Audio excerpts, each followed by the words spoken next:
Olá pessoal, espero que esteja tudo bem com vocês. Hoje nós vamos finalizar o estudo da unidade 12. Eu trago para vocês neste vídeo a seção de número 4, que trata da primeira parte do contrato de empréstimo relacionado ao mútuo. Está bem? Apenas para lembrar, nós estamos estudando na unidade 12 o contrato de empréstimo, gênero, cujas espécies se dividem em comodato, seção 1, 2 e 3, e agora mútuo, seção 4 e seção 5. Está bem?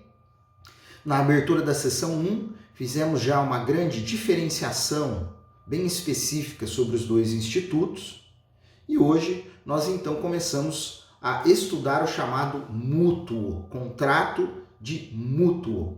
A grande diferença entre eles é que no comodato você empresta uma coisa para que ela seja utilizada e devolvida ela mesma ao final. Agora, no contrato de mútuo, a sua característica essencial nos mostra que se trata de um empréstimo de consumo, ou seja, eu te empresto algo para que você possa consumir esta coisa e me devolver outra da mesma qualidade e espécie ao final do contrato.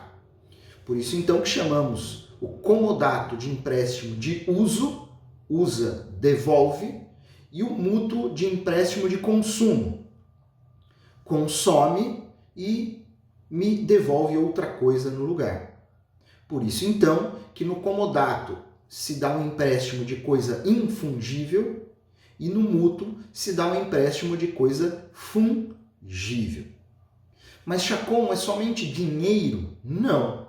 Pode ser algo, um exemplo muito simples, que a doutrina, sobretudo clássica, nos traz. Vamos pensar que o meu vizinho precisa, para fazer um doce de, 2 xícaras de açúcar. O açúcar será emprestado para o meu vizinho e ele diz: Chacon, segunda-feira eu vou ao supermercado e te pago.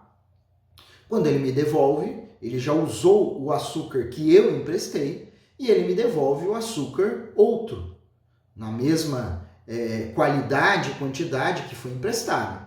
Inclusive, nesse meu exemplo, empréstimo mútuo de 2 xícaras de açúcar, estamos falando de uma conduta unilateral e gratuita também. Mas é óbvio que o que mais chama atenção nos dias de hoje é o mútuo de dinheiro. E veremos com detalhes as suas características, porque nestes casos, no empréstimo de dinheiro, nós estaremos falando de um contrato que não é unilateral e não é gratuito. É uma exceção à regra geral do contrato de mútuo, tá bem? Então, nesta introdução, nós vimos que o contrato de mútuo, ele se diferencia do contrato de comodato, sendo um contrato, que transfere efetivamente a propriedade da coisa, o domínio da coisa para o mutuário. Quem recebe o objeto, consome esse objeto. Se é dinheiro, ele gasta aquele dinheiro e vai devolver outro dinheiro, uma coisa da mesma qualidade e na mesma quantidade futuramente. Revela-se então que no contrato de mútuo nós transferimos o domínio da coisa. Portanto, exige-se que o mutuante seja dono da coisa. Eu só posso transferir o domínio daquilo que tem o domínio, não é verdade? Lembre-se dos vícios legais, lembre-se da evicção, onde nós verificamos essa questão da legitimação do alienante. Está certo? Então, lá no comodato, quem tinha simplesmente a posse poderia celebrar um contrato de comodato, transferir a posse. Não precisava ser proprietário. Mas aqui, no contrato de mútuo, ao contrário, exige-se esta qualidade específica do mutuante, que ele seja detentor do domínio da coisa, tendo em vista que o objeto será efetivamente consumido pelo mutuário. Beleza? Bacana. Ao final desse contrato, a principal obrigação do mutuário é o dever de restituição do que lhe foi emprestado, mas não restituição daquele objeto em específico. Restituição de outro objeto do mesmo gênero, na mesma quantidade. Se trata mesmo, se revela aqui, uma obrigação de dar coisa incerta. Uma obrigação de restituir coisa incerta naquele prazo, né, ou naquele momento fixado pelo contrato, no que tange ao contrato de mútuo. Está certo? Bacana. Voltemos ao nosso olhar, tendo visto esse conceito, essa aplicabilidade, né, introdutória do contrato, voltemos o nosso olhar para o estudo da sua natureza jurídica. Vamos classificar o contrato de mútuo.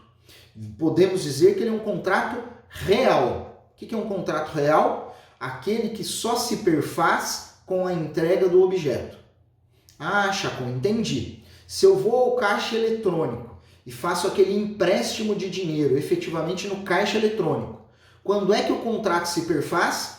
Quando na maquininha sai o dinheiro e eu retiro aquele dinheiro do caixa. Então é um contrato que tem natureza real, como nós já estudamos outrora no tema de classificação dos contratos. É um contrato temporário, ou seja, eu empresto a título de mútuo alguma coisa e você deve, em determinado prazo de tempo, me devolver. Veremos que aqui o prazo pode ser determinado pelas partes, o prazo pode ser indeterminado, exigindo-se aqui, né, que a parte tenha o direito de ver respeitada, que o mutuário tenha o direito de ver respeitado a utilidade do objeto. E por isso mesmo a lei, em alguns cenários, vai fixar um tempo específico. O exemplo clássico é o tempo do mútuo de dinheiro, que é o seguinte, 30 dias.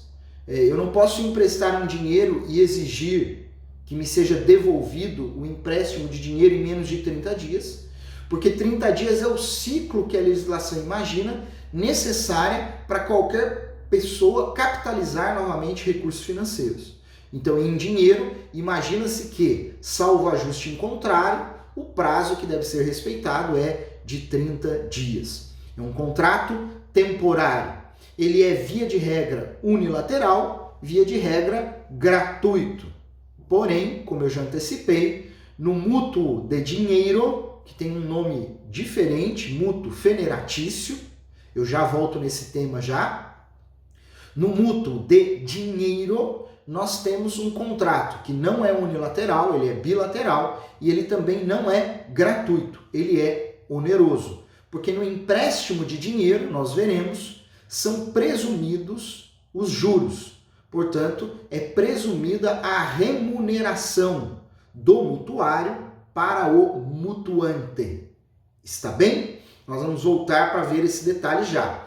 Então, nós estamos falando que é um contrato real, temporário, geralmente unilateral e geralmente gratuito. Está certo? Bacana.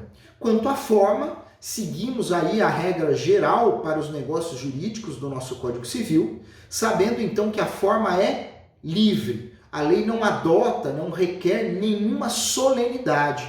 É um contrato nesse aspecto não solene, de forma livre.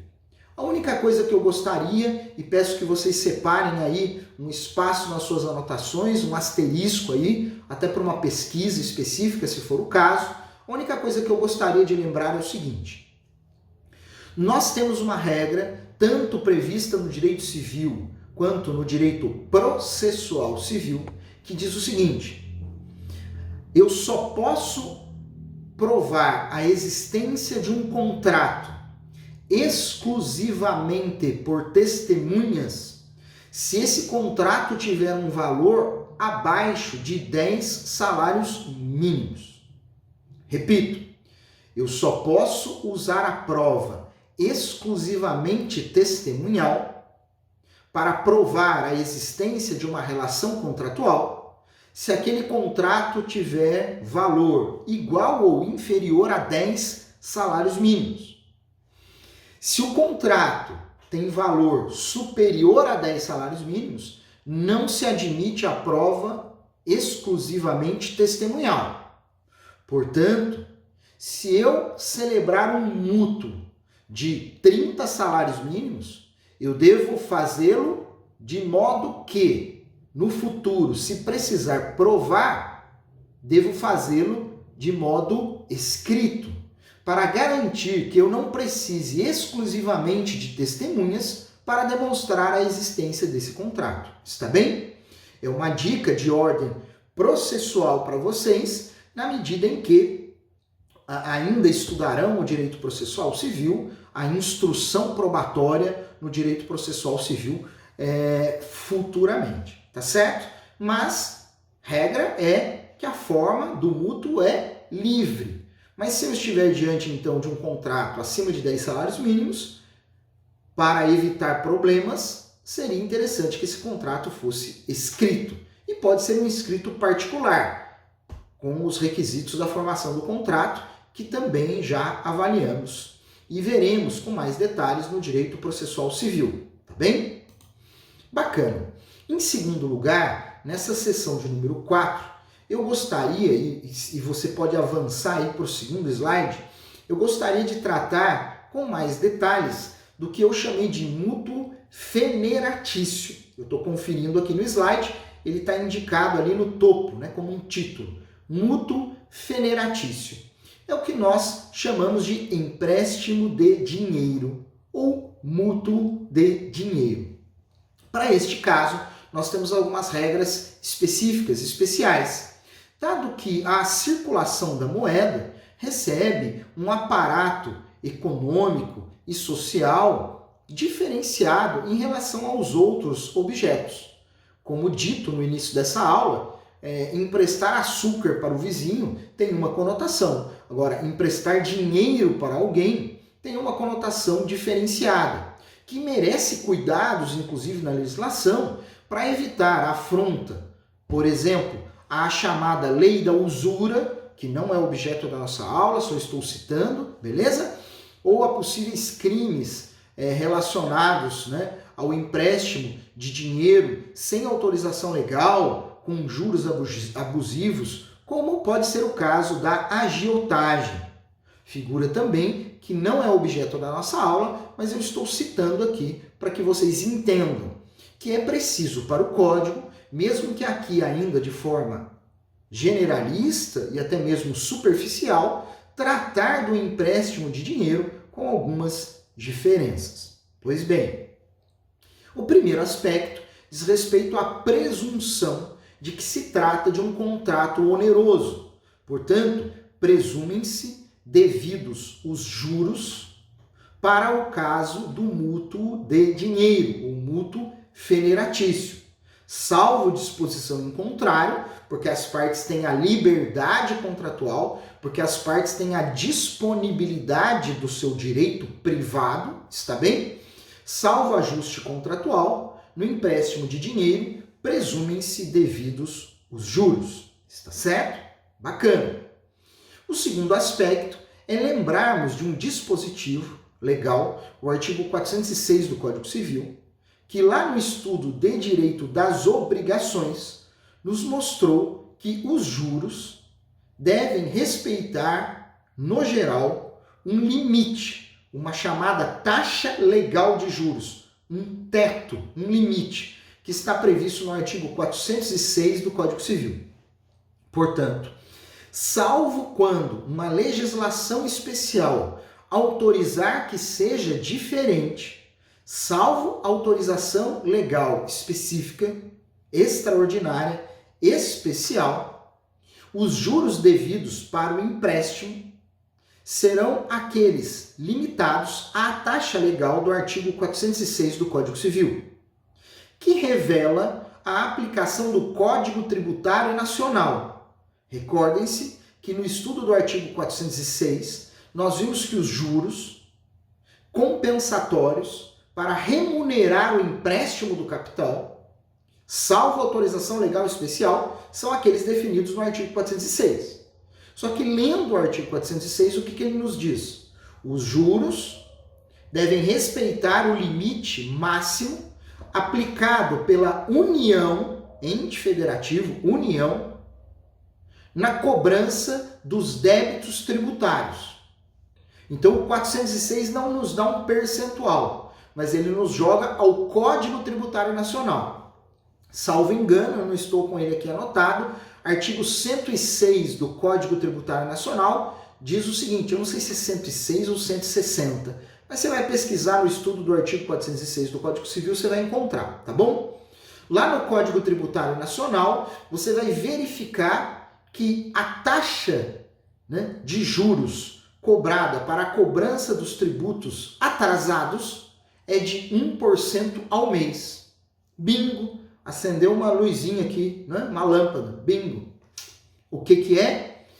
O limite legal definido no artigo 406, aplicável ao empréstimo de dinheiro mútuo feneratício, é de 1% ao mês. Esse é o teto. Eu não posso, salvo autorização legal extraordinária, eu não posso cobrar mais do que 1% ao mês de juros. Ah, Chacon, mas eu emprestei dinheiro no banco, é mais de 1% ao mês. Sim, porque as instituições financeiras são regradas por legislação especial, está bem?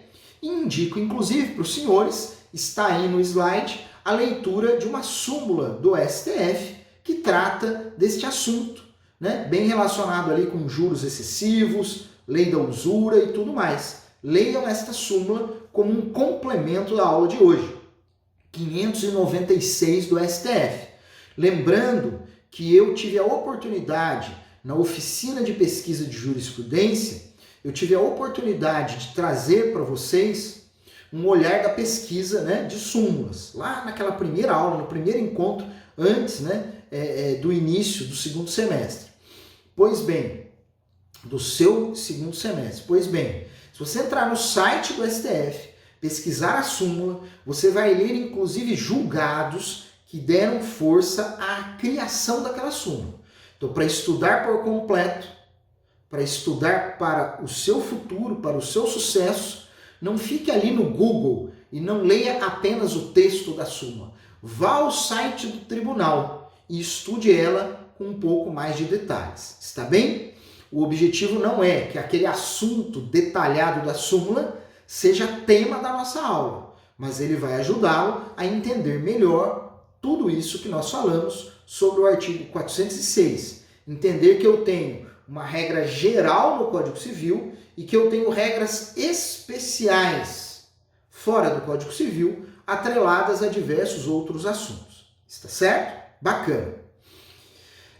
Orlando Gomes, um tradicional, clássico, né, doutrinador civilista, um dos mais citados até hoje em todas as obras do direito civil, Orlando Gomes disse em sua obra o seguinte: juros é o aluguel do dinheiro.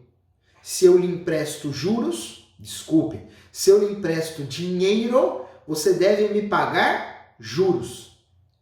Se eu lhe emprestasse um carro, você teria que me pagar, se o empréstimo fosse oneroso, você teria que me pagar aluguel. Compreende isso? A lógica que ele fez? No contrato de locação, eu permito que você use uma coisa e pague por isso. E chamei na locação esse pagamento de aluguel. Aqui o raciocínio é o mesmo. Os juros valem pela remuneração do uso daquilo que não é seu.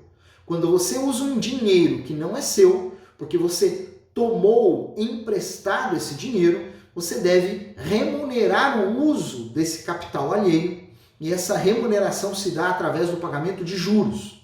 Mas preste atenção, juros remuneratórios, porque nós estudamos também em direito das obrigações que existem duas espécies de juros: juros moratórios e juros remuneratórios.